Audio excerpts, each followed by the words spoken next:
Hey everybody, this is Donnell Tucker, Interactive Media Associate at G4TV.com. I'm here with Chris Monfett, Senior Previews Editor. Had a blast playing a little Call of Duty last night. Yeah, we did. It had live music, hot women, and I think there was a game, Call of Duty? Yeah, I wasn't even paying attention to that. Yeah, I was paying attention to the pencil skirts and nerd glasses, but I was looking at the lights. When I wasn't doing that, I was blasting fools in deathmatch, team deathmatch, and a couple cool new wager matches, which we'll talk about later on. But first, we're going to sort of dig into some of the perks, skills, emblems, attachments, etc. Yes, so let's dive in. So right here, we see that we have the first set of perks one. They're pretty traditional from the old gun. Yeah, old there's games. not much here in the perks that's new, which is actually kind of good when you consider the fact that there's so much else going on in the game with the wager matches, the new Call of Duty points, the way that you can spend your experience, the attachments, the kill streaks, that you don't have to focus on sort of learning a whole new set of skills.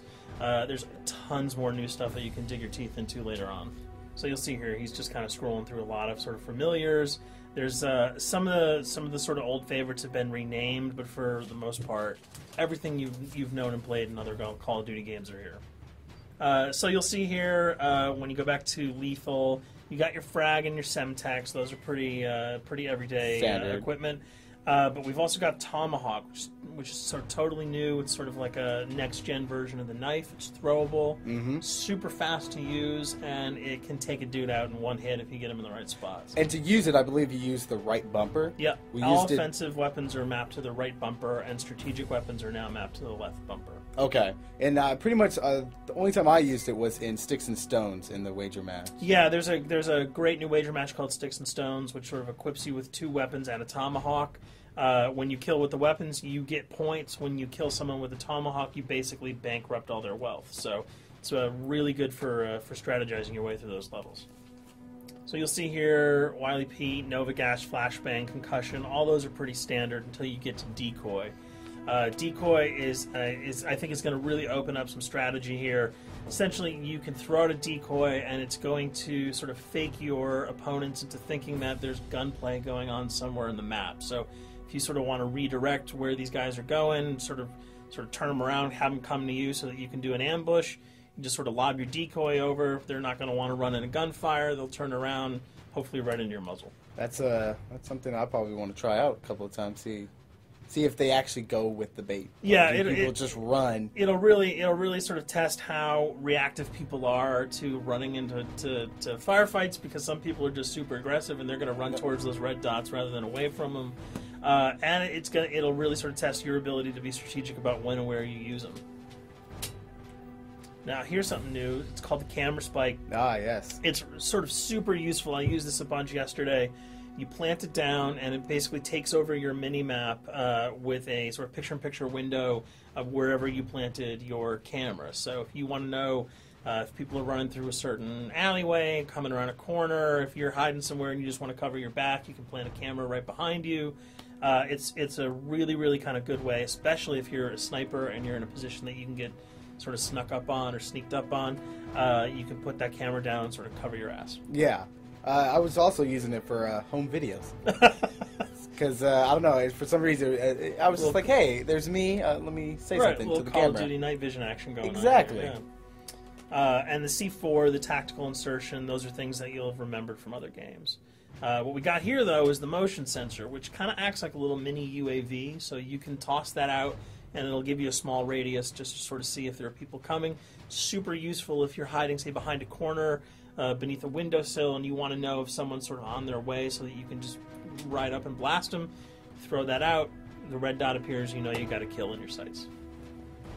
So now we're on to kill streaks. There's some really, really cool new kill streaks here, this one being the RCXD. If you were ever into remote control cars, and believe me, I was, these are remote control cars with C4 on them. Nice little add-on to that. Right, which I did not have that when I was a kid. I did not have that either with a kid. They didn't sell it in stores. They would not let me have that, but now in Black Ops, you can guide this in sort of a first-person perspective. It's actually super easy to use. You'd think it would kind of just be running all over the place.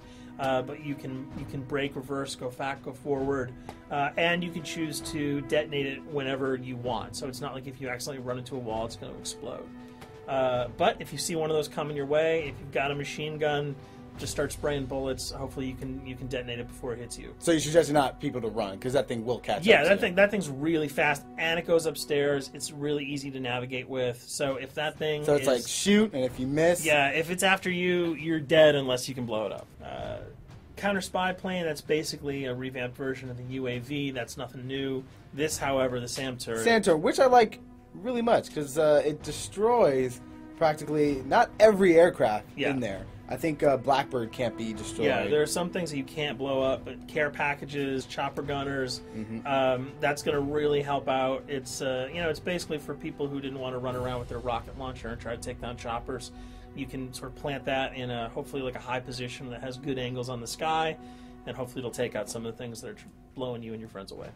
Now you'll see care package, napalm strike, sentry gun, mortar team. Those are all things you're pretty familiar with until we get down to Valkyrie rockets. These are remote-controlled rockets, a little bit kind of like the RCXD.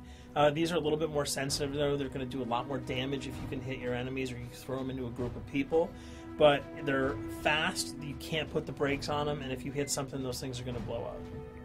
Now, are they difficult to maneuver? Are they easy like the RC? They're more difficult to maneuver because they're constantly moving forward, so you can't hit the brakes, you can't redirect, and if you, say, accidentally hit a wall, there's no turning around. That thing is going to explode. So this is one thing.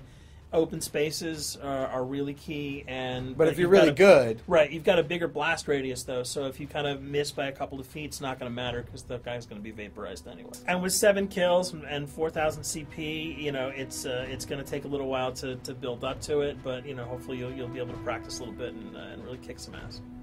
Now this is Blackbird, which, like I said before, cannot be shot down. Yeah, thank God. But pretty much it shows not only does it show the enemy positions, but also the direction of where they're headed. Yeah, and I think that's a first for the Call of Duty series. This is something that I'm really excited about, if only because every time you kind of see a red dot, you're not sure whether that guy's coming towards you, whether he's coming away from you. If you can sort of process all that information really quickly, it can really help you change up your strategy. Obviously, fans will remember these dogs from Treyarch's last outing with Call of Duty, World at War. There's a huge, fun addition to that game, just gunning down canines in the jungle. Looks like you'll be able to do it again this time, only that you get to call in the pack to kill your opponents. I got no problems blowing away a rabid attack dog. Well, even if it makes the sound, like a whimpering sound, even if it makes a little feel whimpering anything sound. when you shoot If that? it was like attack puppies or attack corgis, I probably couldn't shoot them because those are too adorable. But they probably wouldn't do much damage anyway. Yeah, they're pretty much held dogs, Yeah. so they're all black and vicious. I got to take it down. Absolutely. This time the chopper is completely pilotable. You'll be able to jump in, fly around, machine gun dudes on the ground. If you've seen any of the single-player demo, you'll have a sense of what it's like to jump in the chopper, at least in the single-player mode, and blow up some bridges, stuff like that. Unfortunately, the buildings in multiplayer are not destructible, so your missiles will just be tearing up people, not places, but it'll still be a lot of fun to get in there and blow some stuff up. And here we're just kind of going through the custom loadouts. This is, pretty standard stuff for Call of Duty. And here we come to something that's really not standard. This is a totally new feature that if you were one of those players who just sort of found yourself really bored, kind of yawning with the same old emblems over and over again, you can create your own here. Yeah, and not all of them are already there at your disposal to create. You can purchase most of these with your COD points, but some of them are unlockable. So as you go throughout the game, you sort of get achievements or sort of mini challenges. You're going to unlock these. As you come up in levels, you're going to unlock more, and eventually you can unlock over 300, about 304 that are on this menu. And you'll see they're pretty simple. They're numbers, quick lightning bolts, people, figures. You see swords, crests, shields. All of these you can manipulate, you can edit, you can change the color, and we're going to see that in just a bit. So we pick a little, I guess you could say, a person? Yeah, kind of Mad Men meets Reservoir Dogs that we're about to manipulate here. First we're cycling through, trying to find a suitable weapon, maybe a soft drink, probably not. So let's go for the sword. Yeah, it's the sword. That's a good little attachment And to you'll it. notice that he bought that with some of his COD points that he earned playing some of the wager matches. All obvious jokes aside about the positioning of the sword here, you can see that he can position it in the guy's hand. You can select up to 12 layers here. That's a lot. That's a lot to imagine create. what you could do. And you don't see it here, but you can zoom in, you can zoom out. So if you wanted to sort of just have the head and the hand here, you could pull that guy to the bottom of the frame and zoom him in. You can change the backgrounds, Change colors. the color. You'll see here that he can even just kind of go to an outline mode of this guy with no detail. So there's tons and tons of customizable stuff. And you'll see it appears in your little player card at the bottom. And most importantly, it actually is something you can put on your guns and your weapons. Correct. That's only available when you level up at a certain level, that you'll have that option to tag it on your weapon. Absolutely. And you might not see it as you're playing through the game, because obviously, by the time you see your opponent's gun, you're not going to see the emblem. You're going to see you're not going to stop by and be like, hey, you know what? That's a nice little picture you got as there. the bullets hit your face. But it's going to be something really cool for people who want to kind of be directors in theater mode, who can get close-ups on the weapons and the guns. And you'll just kind of know that you have it all the time, that weapon is your weapon. Well, there you have it. A few little things for you to know. We're also going to be checking out some of the other maps and wager modes, so check those videos out at g4tv.com.